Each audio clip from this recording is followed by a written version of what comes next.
The Battle of Curalaba, fought on December 23, 1598, was a crucial confrontation between Spanish colonial forces and the indigenous Mapuche people in Chile. This battle significantly influenced the trajectory of Spanish colonial expansion in the region and marked a turning point in the long-standing Arauco War. The event is emblematic of the resistance mounted by indigenous peoples against colonial incursions in the Americas. This essay will explore the historical context, the lead-up to the battle, the details of the confrontation itself, and its far-reaching consequences. It will also delve into unique aspects surrounding the battle, including the role of Mapuche women, cultural resilience, and the long-term impact on Chilean society. Historical background: Spanish conquest of Chile. The Spanish conquest of Chile began in the mid-16th century, initiated by Pedro de Valdivia, a lieutenant of Francisco Pizarro, the conqueror of the Incan Empire.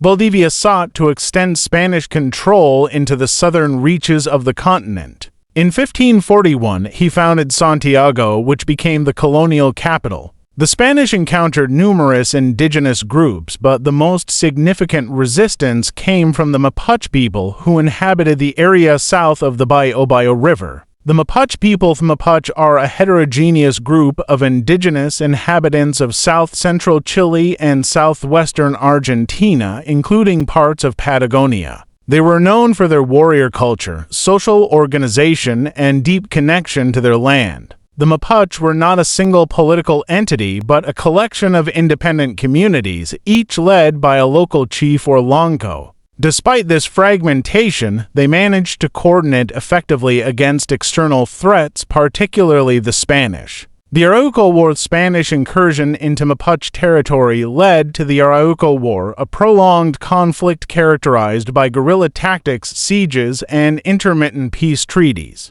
The Mapuche employed effective strategies, taking advantage of their knowledge of the terrain and forming strategic alliances. Prominent leaders like Lautaro and Capalacan became symbols of resistance. Despite numerous Spanish attempts to subjugate them, the Mapuche maintained their autonomy and continued to resist. Prelude to the battle: Spanish expansion and fortification. By the late 16th century, the Spanish had established a network of forts and settlements across central and southern Chile. Governor Martin Garcia Onez de Loyola, appointed in 1592, sought to consolidate Spanish control over the region. His policies included the construction of forts, promotion of agriculture, and attempts to integrate the Mapuche into the colonial economy through encomiendas, a system of forced labor. Growing tensions. Despite these efforts, tensions between the Spanish and the Mapuche continued to escalate. The imposition of Spanish authority, coupled with forced labor and land seizures, fueled Mapuche grievances.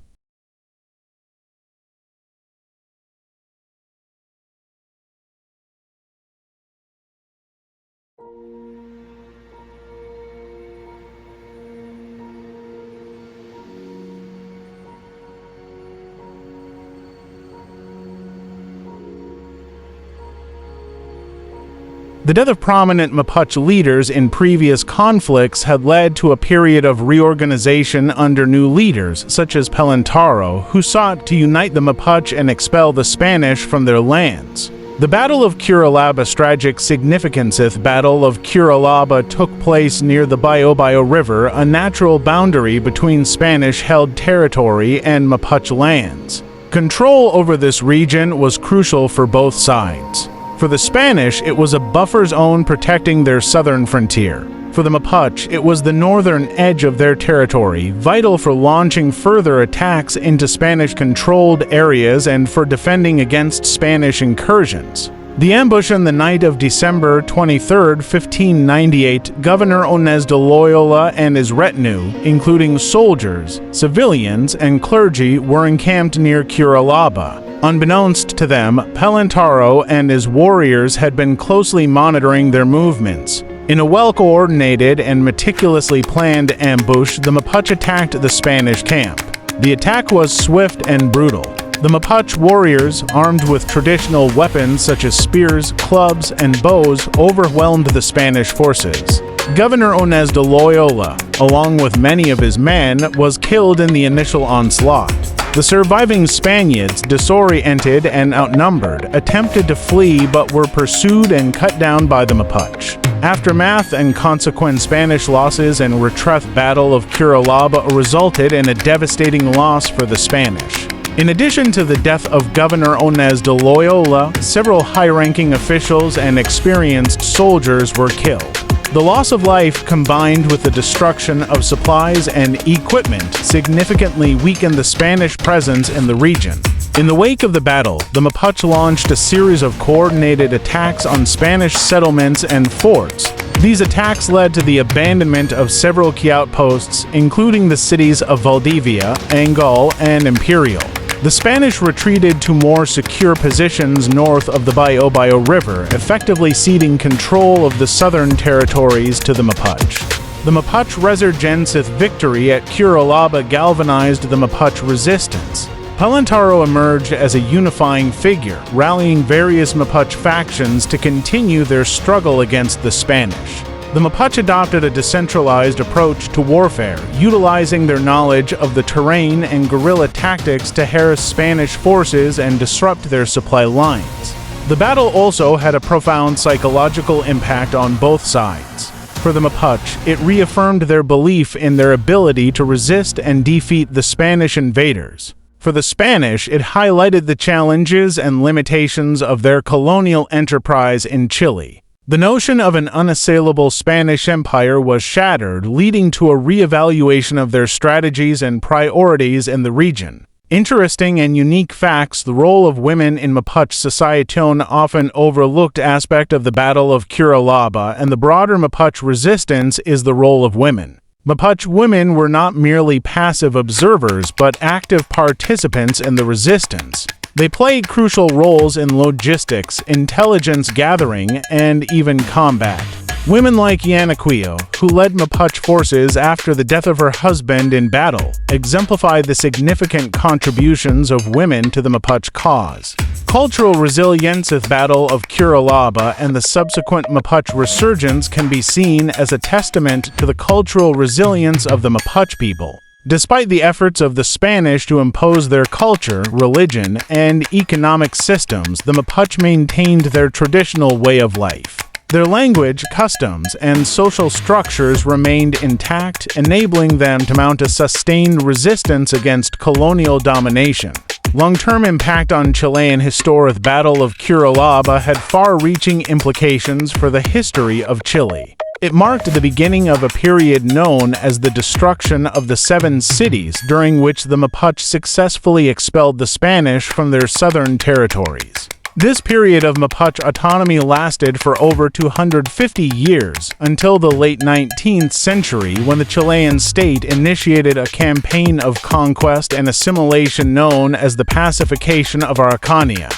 The legacy of the battle and the Mapuche resistance continues to influence contemporary Chilean society. The Mapuche people remain a significant and influential indigenous group in Chile, advocating for their rights and recognition in a country that is still grappling with the historical and ongoing impacts of colonization. The symbolism of Curalaba's Battle of Curalaba holds a symbolic place in the collective memory of the Mapuche people. It represents a moment of triumph against overwhelming odds and a reaffirmation of their identity and sovereignty. The battle is commemorated in Mapuche oral traditions, songs, and ceremonies, serving as a reminder of their ancestors' bravery and determination. Spanish strategic miscalculation, Spanish underestimation of the Mapuche's capabilities and resolve played a crucial role in the outcome of the Battle of Curalaba. Governor Onés de Loyola's decision to camp in a vulnerable position without adequate security measures reflects a broader pattern of Spanish miscalculations.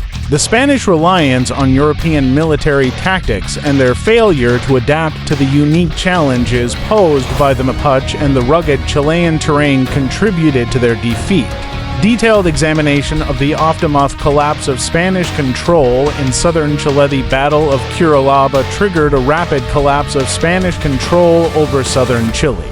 The immediate aftermath saw the abandonment of several strategic settlements as Spanish forces and civilians retreated to the relative safety of the more secure northern regions. The Mapuche capitalized on their momentum, attacking isolated forts and driving the Spanish further back.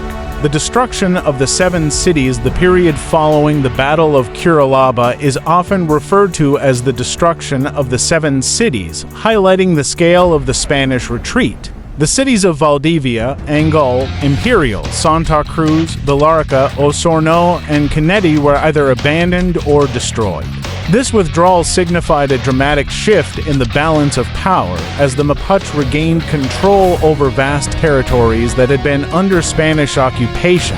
The Mapuche strategy post-Curalaba. In the aftermath of their victory, the Mapuche adopted a strategy that combined consolidation of their regained territories with continued harassment of Spanish positions. They fortified their own defenses and maintained a state of readiness to repel any Spanish attempts at reconquest. This strategy proved effective in maintaining their autonomy for several centuries. Psychological and strategic impact on the Spanish. Psychological impact of the defeat at Curalaba on the Spanish was profound. It exposed the vulnerabilities of their colonial strategy and the limitations of their military tactics in the face of determined indigenous resistance. This realization forced a reevaluation of Spanish colonial policy in Chile, leading to more cautious and defensive approaches in their dealings with the Mapuche. Thank you for watching. Please like and subscribe if you enjoyed this content and want more. Have a wonderful day.